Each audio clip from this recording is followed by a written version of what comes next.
Pépin le Bref, à son apogée, chasse les musulmans de la Septimanie et reconquiert l'Aquitaine,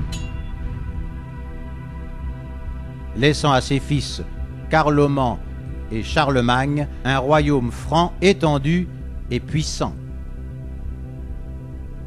Mais Carloman meurt. Charlemagne s'empare alors de ces territoires et, roi guerrier, repousse les musulmans du nord de l'Espagne, conquiert l'Italie du Nord et annexe les pays germains.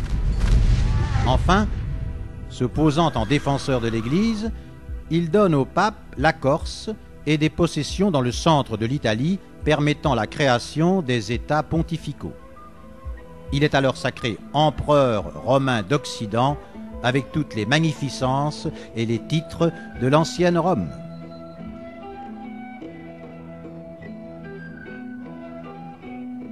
Charlemagne établit sa capitale à Aix-la-Chapelle et fut le souverain le plus puissant de l'Europe médiévale, mais son énorme empire, morcelé en une multitude de principautés avec coutumes et langues différentes, était difficile à unifier. Au traité de Verdun, il sera donc partagé entre les trois petits-fils de Charlemagne. Charles le Chauve reçoit la Francie occidentale, qui est l'ancienne France. Lothaire Ier, à qui échoit le titre impérial, reçoit la Francie médiane, qui sera la Lotharingie. Louis le Germanique reçoit la Francie orientale, appelée Germanie, qui est l'ancienne Allemagne.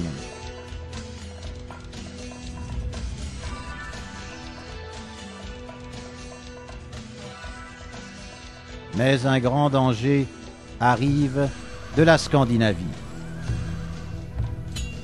Les Vikings normands, après avoir dévasté les îles britanniques, débarquent par la Seine, ravageant tout jusqu'à Paris.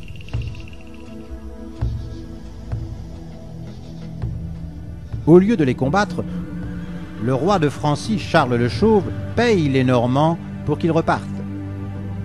Mais ils restent. De cette faiblesse de Charles le Chauve, le comte breton Nominoé profite alors.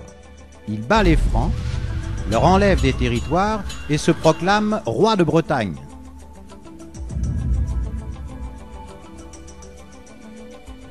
À la mort des trois frères souverains, le fils de Louis le Germanique, Charles le Gros, hérite de la Germanie et de la Francie, tandis que les trois fils de Lothaire héritent de la Lotharingie, la divisant en Lorraine, Bourgogne et Italie.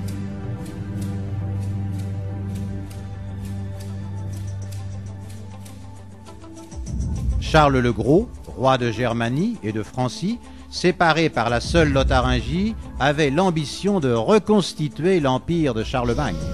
Il permit donc aux Normands de saccager la Bourgogne qui réclamait l'indépendance. Cela provoque, au contraire, une terrible colère des nobles francs.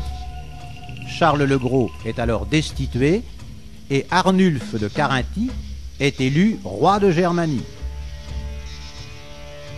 Eudes Ier, marquis de Neustrie, est élu roi de Francie en attendant que Charles le Simple devienne majeur et Rodolphe Ier, libéré des Normands, se proclame roi de Bourgogne.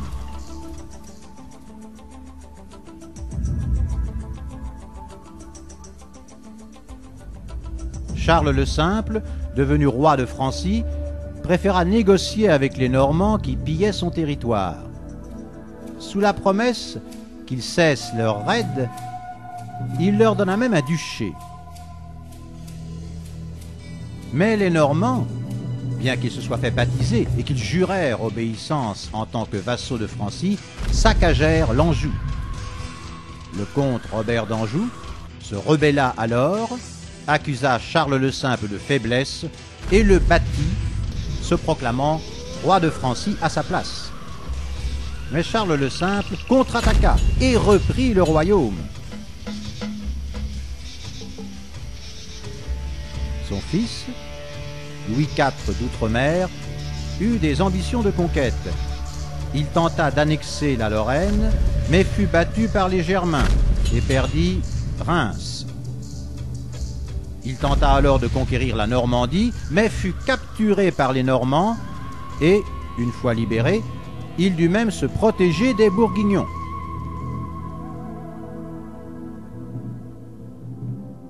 Son fils, Lothaire, hérita donc d'une couronne de France instable. Des vassaux plus puissants que le roi menaçaient le trône et, dans leurs fiefs, ils imposaient les institutions féodales et les impôts à leurs paysans.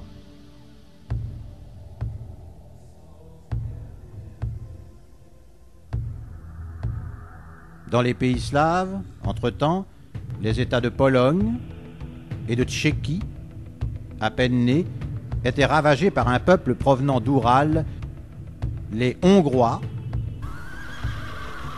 qui arrivèrent même à piller les terres des Germains. Mais Othon Ier, le très puissant roi de Germanie, avait des ambitions impériales. Il battit les Hongrois et stoppa leurs incursions, fondant le marquisat d'Autriche. Puis il envahit la Bourgogne et l'Italie, rentrant triomphant dans Rome. Le pape, toujours en quête de protecteur, le couronna alors empereur du Saint-Empire romain germanique. C'est le Premier Reich.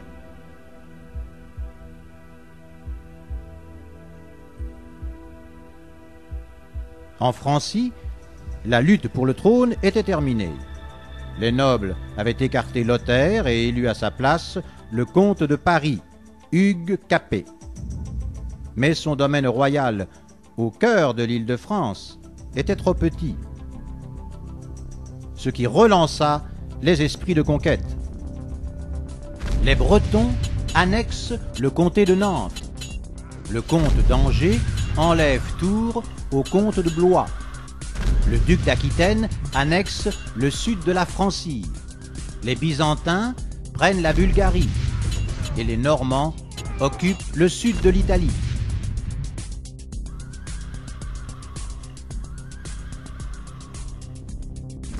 En Francie, dévasté par les batailles, le peuple n'en peut plus. L'Église trouve alors le moyen de réunir les seigneurs et de leur faire jurer la paix. C'est la paix de Dieu. Mais Guillaume le Conquérant, duc de Normandie et vassal de Francie, malgré la base morale de la société médiévale à peine fondée, s'empare de l'île britannique et se proclame roi d'Angleterre. La violence reprend. Guillaume le Conquérant est repoussé d'Irlande.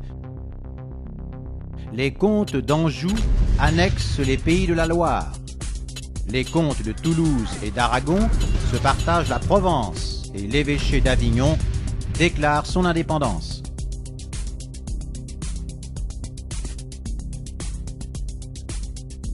Les musulmans, chassés de la Méditerranée par Gênes et Pise, sont battus aussi par les Espagnols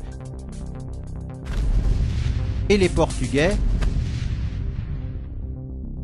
tandis que les Roumains sont repoussés par les Byzantins.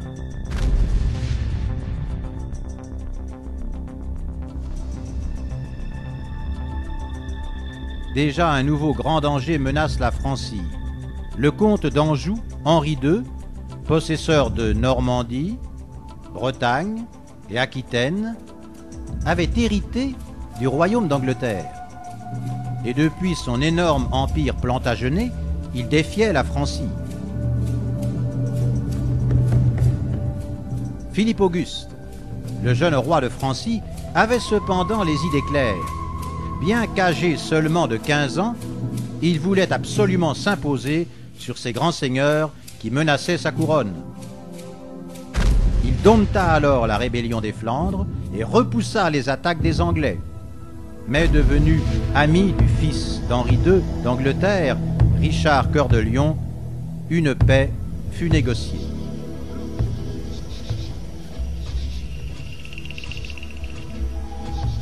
À cette époque, le pape Grégoire VIII, préoccupé par le sort de Jérusalem aux mains des musulmans, avait appelé les nobles chrétiens aux croisades.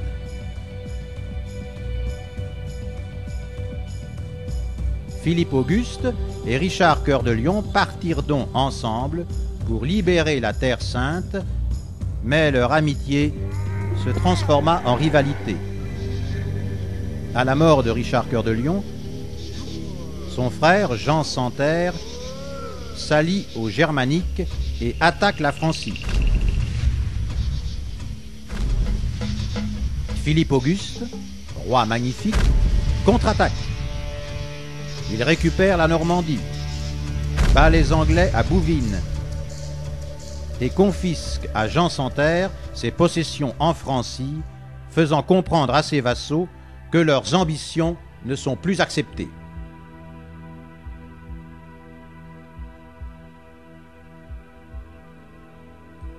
Sous Philippe Auguste, la Francie, devenue la France, est la nation la plus riche, la plus peuplée, la plus puissante d'Europe.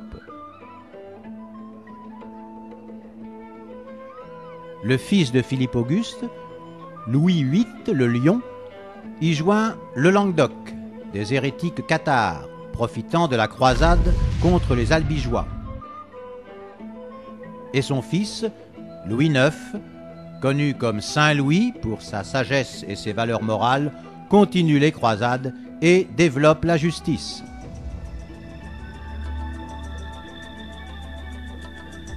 En Italie, les conflits provoquent l'appel au secours du pape français Urbain IV à la France. Louis IX répondit alors promptement.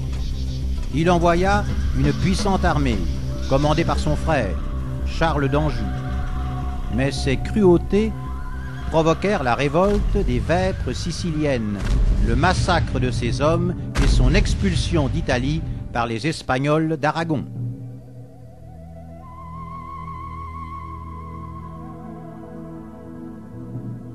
Le nouveau roi de France, Philippe le Bel, en conflit avec l'Empire germanique et l'Angleterre, modernisa sa politique avec l'institution des États généraux. Il réunissait la noblesse, le clergé et la bourgeoisie qu'il consultait. Rentré en conflit avec le pape, il institua une papauté à Avignon, faisant naître un grand schisme entre la papauté de Rome et la papauté d'Avignon.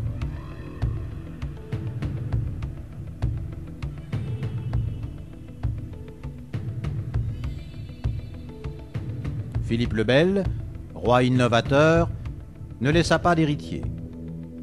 Le trône de France passa alors à Philippe VI de la famille cadette des Valois.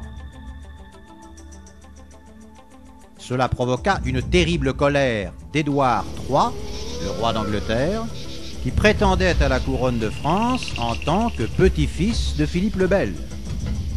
C'est le prélude de la guerre de 100 ans. L'armée anglaise attaque la France et, n'obéissant pas aux règles chevaleresques, inflige à Philippe VI de cuisantes défaites. Et tandis que l'Autriche héritait du Saint-Empire romain germanique et que la Suisse proclamait son indépendance,